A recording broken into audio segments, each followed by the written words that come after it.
ਵਾਹਿਗੁਰੂ ਜੀ ਕਾ ਖਾਲਸਾ ਵਾਹਿਗੁਰੂ ਜੀ ਕੀ ਫਤਿਹ। जन्म साखी 10 गुरुओं की सूरज प्रकाश ग्रंथ साखी गुरु गोबिंद सिंह जी की। भाई राम कुंवर जी ने अमृत चखना। एक दिन गुरु जी के पास एक बड़ा भारी धनुष्य बाण देखकर भाई राम कुंवर जी के मन में भ्रम हो गया कि यह आप जी ने केवल दिखावे के लिए ही रखा होगा, नहीं तो आप गुरुजी अपने पतले से शरीर से इसको उठा नहीं सकते होंगे।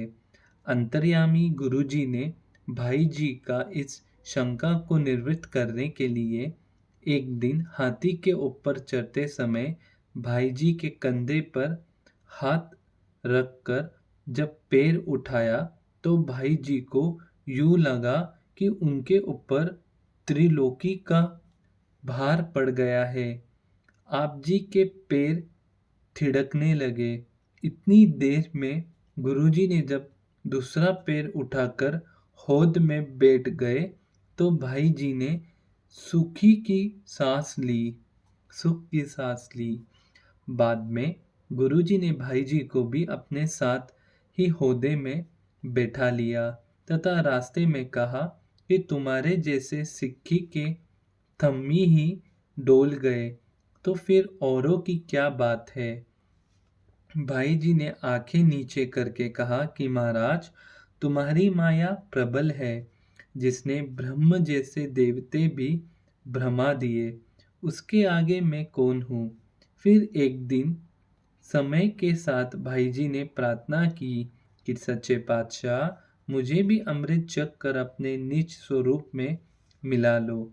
यह प्रेमय प्रार्थना स्वीकार करके गुरुजी ने भाई जी को अमृत चखाकर तैयार खालसा स्वरूप करके उसका नाम गुरुबख्श सिंह रख दिया। धन श्री गुरु गोबिंद सिंह जी महाराज।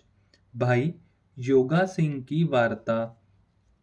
एक 12-13 साल का लड़का अपने पिता के साथ पिशावर की संगत के साथ मिलकर गुरुजी के दर्शन करने आनंदपुर आया। इसको बड़े प्रेम से संगत की सेवा करते हुए देखकर गुरुजी ने पूछा, काका तेरा नाम क्या है। उसने हाथ जोड़कर कहा, जी जोगा। गुरुजी ने कहा, अच्छा अब तुम हमारे लिए ही हो, प्रेम से संगत की सेवा किया करो।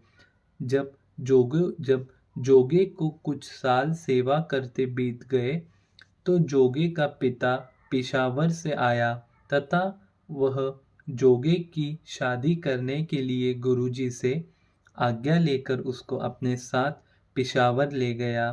थोड़े दिनों के बाद जब जोग सिंह का विवाह रचाया गया तो पीछे गुरुजी ने एक सिख को भेज कर कहा कि हमारा यह पत्र जोगा सिंह को उस समय देना जब वह 2 फेरे लावा ले चुका हो तो तीसरे के लिए तैयार हो। सिख ने भाई योगा सिंह के घर पहुंचकर इसी तरह ही किया कि जब उसका तीसरा लाव होने लगी तो उसने गुरुजी का पत्र योगा सिंह के हाथ में पकड़ा दिया। पत्र में गुरुजी ने लिखा था कि जिस समय ही हमारा हुक्म मुझे तुझे मिले इसको पढ़कर उसी समय आनंदपुर को चल पड़ना। यह पढ़कर भाई योगा सिंह बाकी की 2 लावा अपने अंगोछे में करने के लिए अपना अंगोछा देकर आप गुरुजी के पास आनंदपुर को चल पड़ा। रास्ते में मन में कहता आए, मेरे जैसा गुरुजी का हुक्म मानने वाला अन्य कोई सिख नहीं हो सकता। इसी तरह अहंकार से फूलता हुआ ठहरता चलता होशियारपुर पहुंच गया। रात के समय जोगा सिंह का मन एक वेश्या को देखकर उसके ऊपर बेईमान हो गया। जब पहर रात गई तो जोगा सिंह उस वेश्या को मिलने के लिए उसके पास गया। इसी समय अपने एक सिख को इस कुकर्म से बचाने के लिए गुरुजी वेश्या के द्वार के आगे चौबदार बनकर खड़े हो गए। चौबदार को देखकर योगा सिंह पीछे लौट गया तथा फिर जब आधी रात को आया, जब भी पहरेदार खड़ा देखकर वापस चला गया। तदुपरांत जब तीसरी बार एक पहर के रहते गया तो चौबेदार फिर भी वही खड़ा था।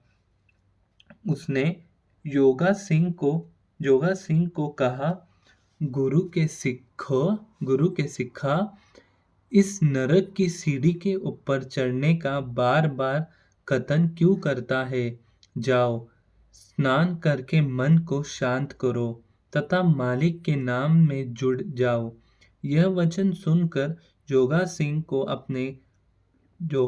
को आपे का ज्ञान हो गया तथा पश्चाताप करता हुआ अपने डेरे आ गया। दूसरे दिन जब आनंदपुर पहुंचकर गुरुजी को माथा टेक कर बैठ गया तो गुरुजी ने हंसकर संगत को कहा कि देखो, जोगा सिंह अपना विवाह बीच में ही छोड़कर आ गया है। यह बड़ा धैर्यवान सिख है। यह बात सुनकर गुरुजी खिड़ कर हंस पड़े। जब संगत ने इस हंसने का आप जी से कारण पूछा तो आप जी ने कहा, इसको ही पूछ लो जिसने सारी रात हमें सोने नहीं दिया। वेश्या के द्वार के आगे पहरेदार बनाकर इसकी खातिर हमने चौबेदार बनकर खड़े रहना पड़ा। गुरुजी के यह वचन सुनकर जोगा सिंह लज्जित होकर आप जी के चरणों पर गिर पड़ा तथा बारंबार क्षमा याचना की। उसका प्रेम तथा श्रद्धा को देखकर गुरुजी ने उसकी भूल बख्श कर कहा कि जाओ, अब अपने घर जाकर गृहस्थी के सुख भोगो तथा सिक्खी सिद्ध धैर्य का निर्वाह करके अपना जीवन सफल करो। आज्ञा प्राप्त करके योगा सिंह अपने घर पिशावर चला गया तथा गुरु चरणों के ध्यान में अपनी जीवन व्यतीत करके परम पदवी को प्राप्त हो गया। धन गुरु नानक। वाहिगुरु जी का खालसा, श्री वाहिगुरु जी की फतेह।